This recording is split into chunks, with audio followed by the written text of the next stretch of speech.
Doctor Ambedkar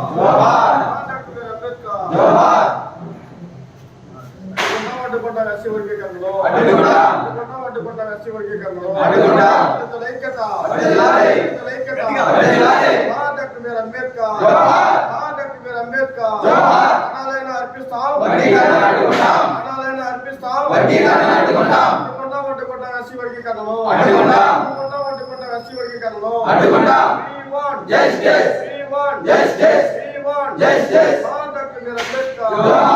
doctor Ambedkar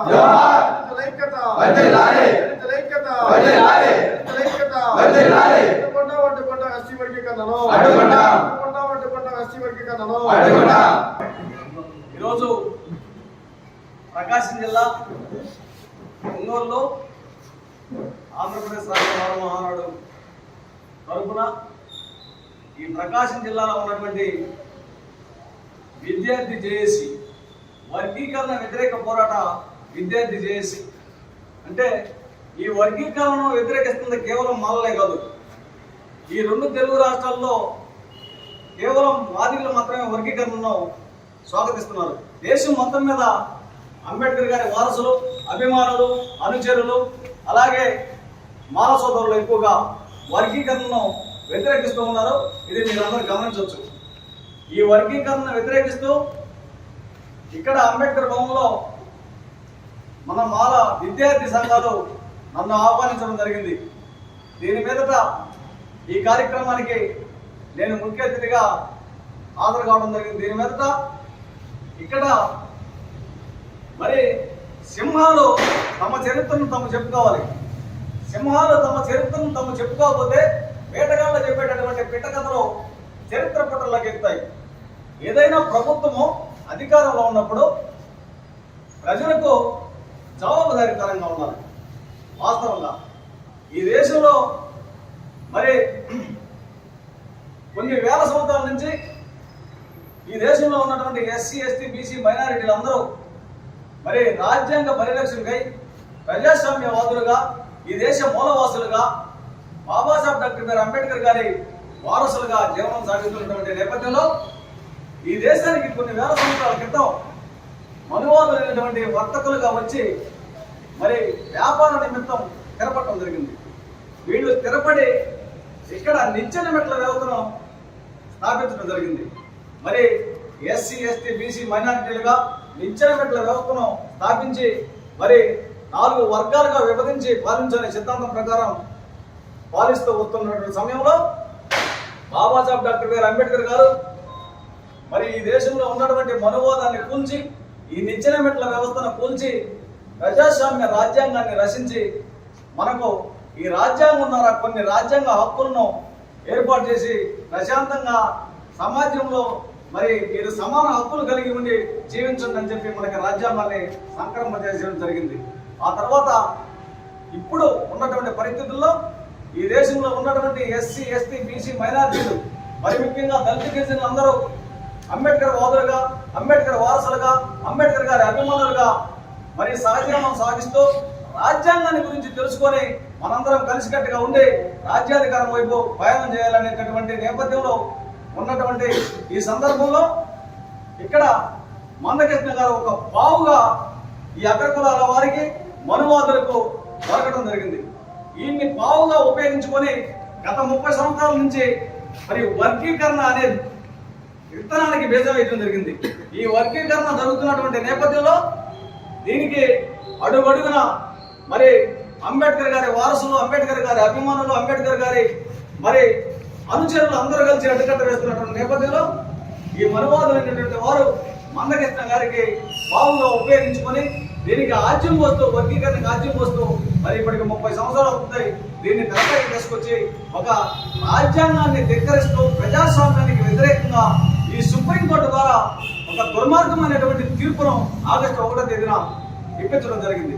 దీన్ని వ్యతిరేకిస్తూ, ఖండిస్తూ ఈ దేశంలో ఉన్నటువంటి మూలవాసులైనటువంటి అంబేద్కర్ గారి వారసులు మరి అందరూ అన్ని కులాల వారు వ్యతిరేకిస్తున్నటువంటి వర్గీకరణ వ్యతిరేక పోరాటవాదులు అందరూ కలుసుకొని ఆగస్టు 22న ఈ దేశంలో తలపెట్టినటువంటి భారత బంద్ను మరి విజయవంతం చేయడం జరిగింది.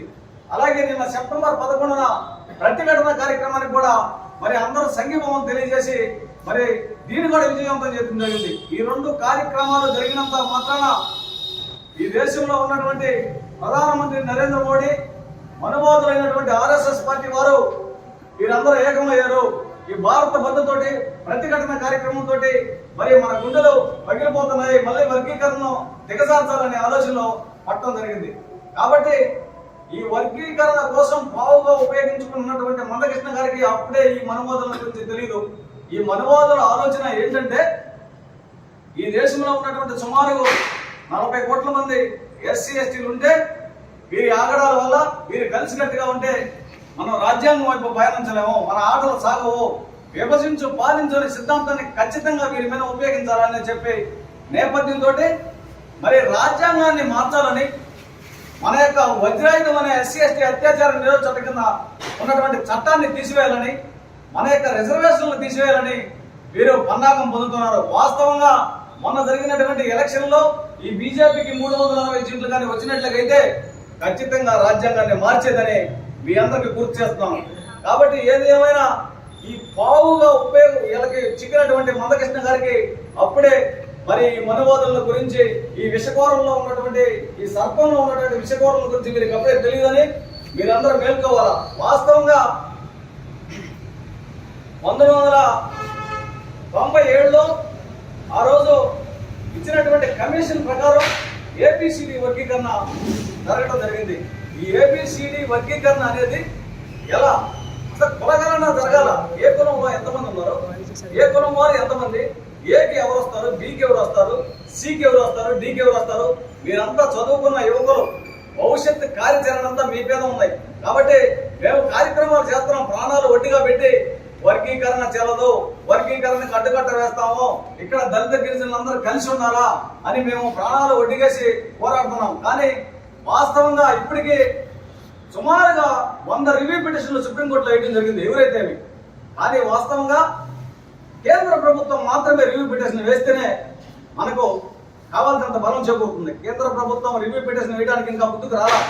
అయితే ఢిల్లీలో ఉన్నటువంటి ఎదురైనటువంటి చంద్రశేఖర్ ఆజాద్ గారు కానీ, మాయావతి కానీ, చిరాగ్ పాస్వాన్ కానీ తదితరులు మేధావులైనటువంటి వారు ఈ వర్గీకరణకు వ్యతిరేకంగా, మరి RSS పార్టీకి వ్యతిరేకంగా, బీజేపీ పార్టీకి వ్యతిరేకంగా మరి ధీటైనటువంటి సమాధానం ఇస్తున్నారు. కాబట్టి త్వరలో ఈ కేంద్ర ప్రభుత్వం నిర్ణయం చూసుకోవాలా.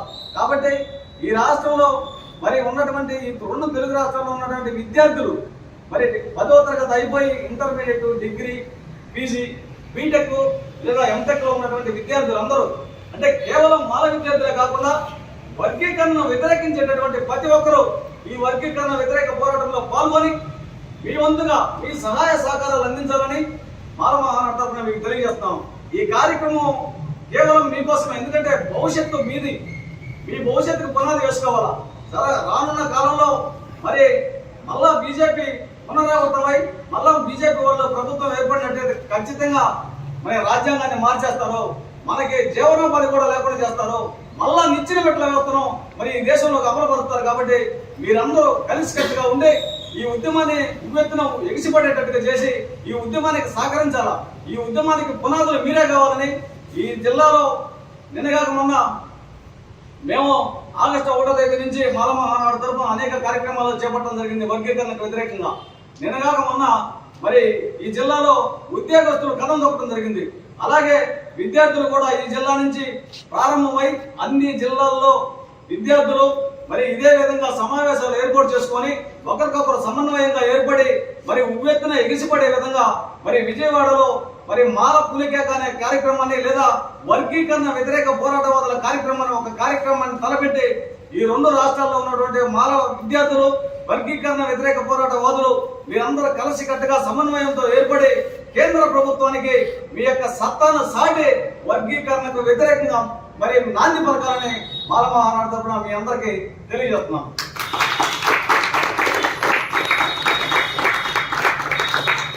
జోహార్ డాక్టర్ బిఆర్ అంబేద్కర్, జోహార్ డాక్టర్ బిఆర్ అంబేద్కర్.